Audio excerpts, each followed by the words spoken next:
بسم اللہ الرحمن الرحیم۔ حضرت محمد صلی اللہ علیہ وآلہ وسلم اپنی گناہگار امت کی کس طرح سفارش کریں گے، اور جو مسلمان اپنے گناہوں کی وجہ سے جہنم میں ہوں گے ان کو کس طرح جہنم سے نکالیں گے۔ ناظرین، آج کی اس ویڈیو میں ہم بتائیں گے کہ حضور کریم صلی اللہ علیہ وآلہ وسلم نے کس طرح سفارش کی۔ ناظرین، جب زمین پر کوئی بھی اللہ کا نام لینے والا نہیں ہوگا، ساری زمین مشرکوں سے بھر جائے گی، تو اللہ تعالیٰ اسرافیل کو حکم دیں گے کہ سور پھونکیں۔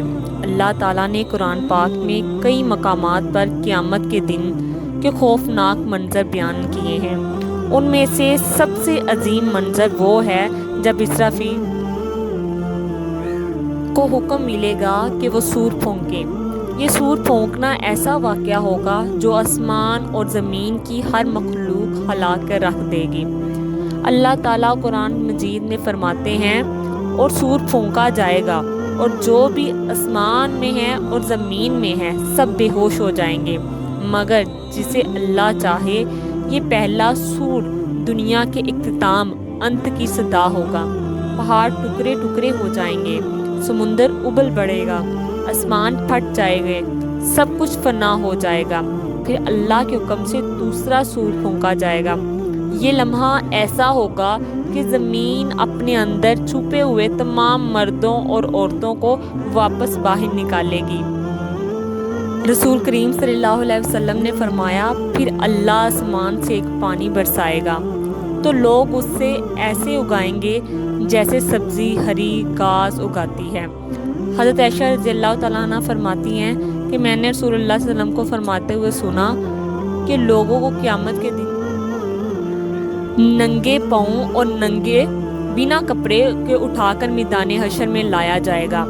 میں نے عرض کیا، یا رسول اللہ، مرد اور عورتوں سب کٹھے ہوں گے، وہ تو ایک دوسرے کو دیکھیں گے۔ آپ صلی اللہ علیہ وسلم نے فرمایا، اے عائشہ، معاملہ اتنا سخت ہوگا کہ لوگوں کا اس کی طرف دھیان بھی نہیں جائے گا۔ جب لوگ قبروں سے اٹھائیں گے تو زمین کو بالکل امہار کر دیا جائے گا، سورج کو بہت قریب لا دیا جائے گا۔ خوف اور پریشانی کا ایسا عالم ہوگا کہ ہر انسان اپنی نیکیوں اور گناہوں کے انجام کی فکر میں ڈوبا ہوگا۔ جب لوگ دوبارہ زندہ ہوں گے تو موجودہ زمین ختم ہو چکی ہوگی۔ اللہ ایک نئی زمین بھی پیدا فرمائیں گے۔ یہ زمین بالکل امہار سفید، اس پر کوئی پہاڑ یا درخت نہیں ہوگا۔ پھر سب لوگ میدان حشر کی طرح روانہ ہوں گے۔ حدیث میں آتا ہے کہ لوگ الگ الگ حالتوں میں ہوں گے۔ کچھ لوگ اونچی اونچی سواریوں پر ہوں گے اور محشر کی طرف جائیں گے، اور وہ لوگ وہ ہوں گے جو دنیا میں اللہ کے نیک بندے رہے ہوں گے، جنہیں عزت اور احترام کے ساتھ لایا جائے گا۔ کچھ روایتوں میں ہے، انبیاء، صدیقین، شہداء کو خاص سواریوں پر لایا جائے گا۔ کچھ لوگ پیدل چل رہے ہوں گے، یہ عام لوگوں کی کثرت سے زیادہ ہوں گے، اور کچھ لوگ گھٹنوں کے بل گھسیٹتے ہوئے آئیں گے۔ یہ وہ لوگ ہوں گے جن کے اعمال اچھے، کام کمزور اور گناہ زیادہ ہوں گے۔ زمین کی سختی اور خوف ان کو سیدھا چلنے نہیں دیں گے، اور کچھ لوگ چہروں کے بل گھسیٹتے ہوئے آئیں گے۔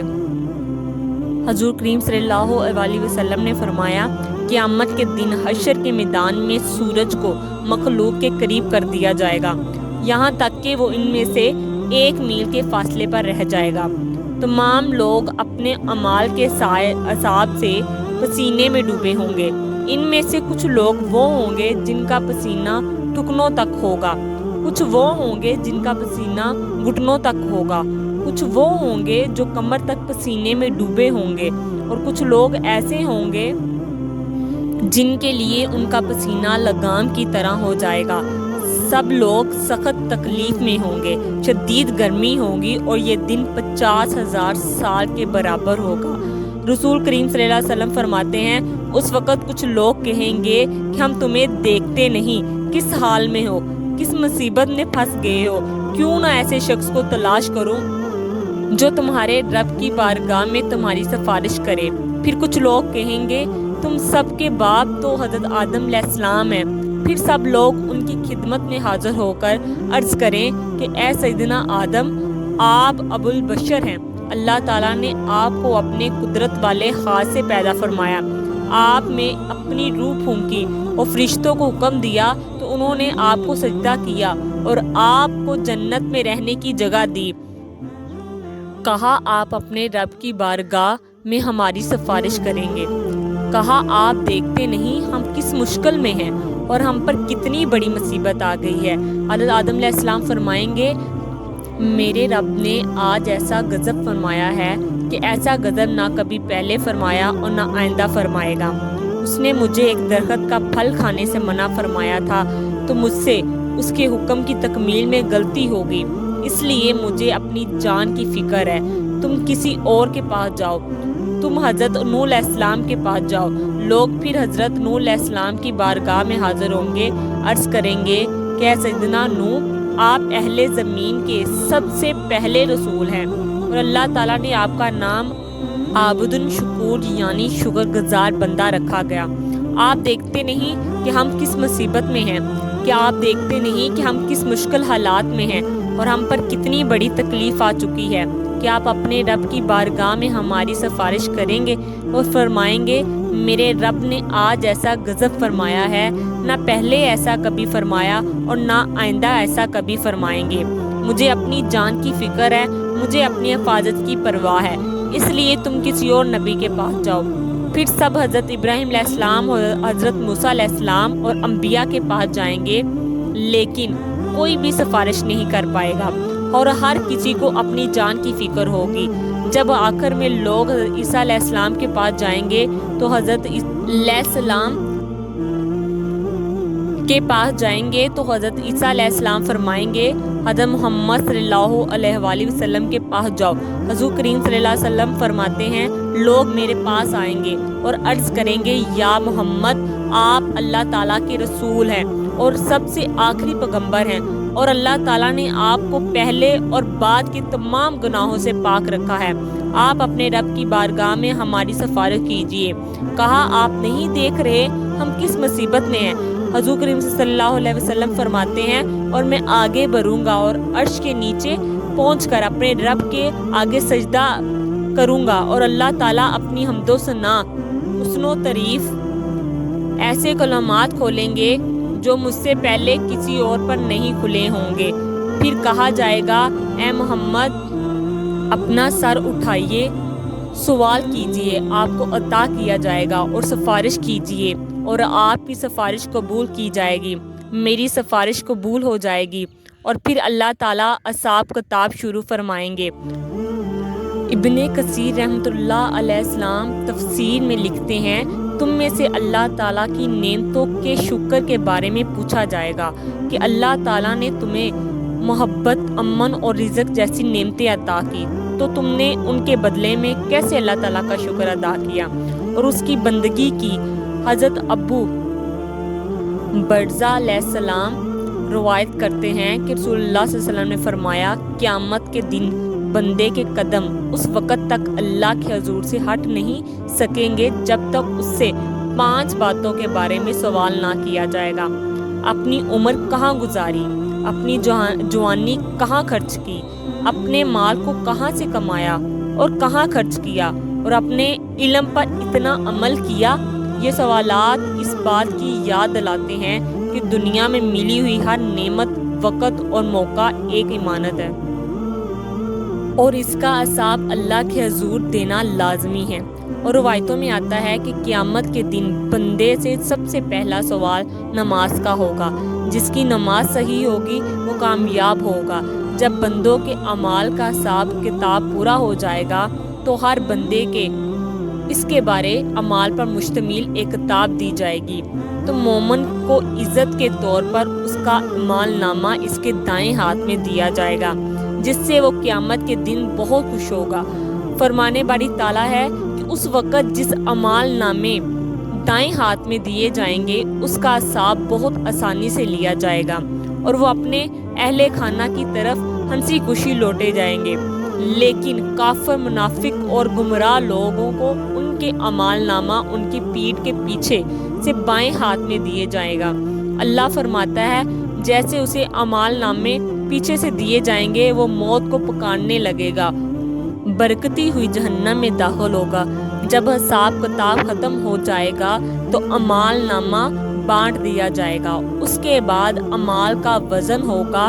اعمال کے وزن کے لیے ایک ترازو ہوگا جس کے 2 پلڑے ہوں گے، اس میں بندوں کو تولا جائے گا۔ یہ ترازو اتنا عظیم ہوگا کہ اس کی اہمیت کا اندازہ اللہ کے سوا کوئی نہیں لگا سکتا۔ حضرت ابو درداء رضی اللہ تعالیٰ عنہ نبی کریم صلی اللہ علیہ وسلم سے روایت کرتے ہیں کہ آپ نے فرمایا، روز قیامت مومن کی زبان ترازو میں اچھے اخلاق کی زیادہ باری کوئی چیز نہیں رکھی جائے گی، اور اللہ یقیناً بد زبان اور بیہودہ باتیں کرنے والوں کو پسند نہیں کرتا۔ جب اعمال کا وزن ہو جائے گا، جس کے اعمال کا پلڑا بھاری ہوگا وہ جنتی ہوگا، اور جس کا پلڑا ہلکا ہوگا وہ جہنمی ہوگا۔ اس کے بعد پل صراط کا مرحلہ آئے گا۔ ناظرین، آپ کو پتہ ہے پل صراط ایک بہت ہی باریک اور تیز دھار والا رستہ ہے جو دوزخ کے اوپر سے گزرنے کا، اور قیامت کے دن ہر انسان کو اس کے اوپر سے گزرنا پڑے گا۔ حدیث میں آتا ہے کہ یہ رستہ بال سے باریک اور تلوار سے بھی زیادہ تیز ہوگا۔ مومن اپنے ایمان اور اعمال کے مطابق اس کے اوپر سے گزریں گے، کچھ بجلی کی طرح تیزی سے، کچھ ہوا کی طرح، کچھ دوڑتے ہوئے، کچھ چلتے ہوئے اور کچھ گھسیٹتے ہوئے۔ جو مومن ہوں گے وہ جنت میں داخل ہو جائیں گے، اور کافر و منافق ہوں گے وہ پل صراط پر پھسل جائیں گے اور دوزخ میں گر جائیں گے۔ حضرت عبداللہ بن عباس رضی اللہ تعالیٰ عنہ سے روایت ہے کہ نبی کریم صلی اللہ علیہ وسلم نے فرمایا، قیامت انبیاء کرام علیہ السلام کے لیے سونے کے ممبر بچائے جائیں گے اور ان پر بیٹھیں گے، لیکن میرا ممبر خالی رہے گا، میں اس پر نہیں بیٹھوں گا بلکہ اپنے رب کریم کے سامنے کھڑا ہوں گا، اس ڈر سے کہ کہیں ایسا نہ ہو کہ وہ مجھے جنت میں بھیج دیں اور میری امت میرے بعد بنا مدد کے رہ جائے۔ پھر میں عرض کروں گا، اے میرے رب، میری امت، میری امت۔ اللہ فرمائے گا، یا محمد، آپ کیا چاہتے ہیں کہ میں آپ کی امت کے ساتھ کیسا سلوک کروں؟ نبی کریم صلی اللہ علیہ وسلم فرماتے ہیں، میں عرض کروں، میرے رب ان کا عذاب جلدی کر دے۔ پھر انہیں بلایا جائے گا اور ان کے عذاب ہوگا، ان میں سے کچھ اللہ کی رحمت سے جنت میں داخل ہوں گے اور کچھ میری شفاعت سے، اور میں سفارش کرتا رہوں گا یہاں تک کہ ان لوگوں کی رہائی کا حکم بھی حاصل کر لوں گا جن لوگوں کو دوزخ بھیجا جا چکا ہوگا، اور پھر مجھ سے کہیں گے، اے محمد، آپ نے اپنی امت میں سے کسی کو بھی آگ میں نہیں چھوڑا جس پر اللہ ناراض ہو۔ اچانک میں دیکھوں گا کہ اللہ رب العزت میرے سامنے جلوہ فروز ہیں، تو میں سجدہ ریز ہو جاؤں گا۔ اللہ تعالیٰ فرمائے گا، اے محمد، اپنا سر اٹھائیے اور بات چیت کیجیے، آپ کو سنا جائے گا، کہیں آپ کی قبول کی جائے گی، اور سفارت کیجیے، آپ کی سفارش قبول کی جائے گی۔ میں اپنا سر اٹھا کر عرض کروں گا، میری امت، میری امت۔ اللہ فرمائے گا، اپنی امت کے پاس جائیے، اور جس کے دل میں رائی کے دانے کے برابر ایمان ہوگا، جس کے دل میں تھوڑا سا بھی ایمان ہوگا، اسے بھی جنت میں داخل کر دوں گا۔ پھر اچانک میں دیکھوں گا کہ اللہ رب العزت میرے سامنے جلوہ فروز ہیں، تو میں سجدہ ریز ہو جاؤں گا۔ اللہ تعالیٰ فرمائیں گے، محمد، اپنا سر اٹھائیے اور بات چیت کیجیے، آپ کو سنا جائے گا، آپ کی بات قبول کی جائے گی، اور شفاعت کیجیے، آپ کی سفارش قبول کی جائے گی۔ میں اپنا سر اٹھاؤں گا اور کہوں گا، میری امت، میری امت۔ اللہ تعالیٰ فرمائے گا، اپنی امت کے پاس جائیے، اور رائی کے دانے کے برابر ایمان موجود ہو تو اسے جنت میں داخل کر دیجیے۔ میں جاؤں گا اور اسے جنت میں داخل کر دوں گا۔ اللہ تعالیٰ سے دعا ہے کہ ہمیں ہدایت دے اور نیک اعمال کرنے کی توفیق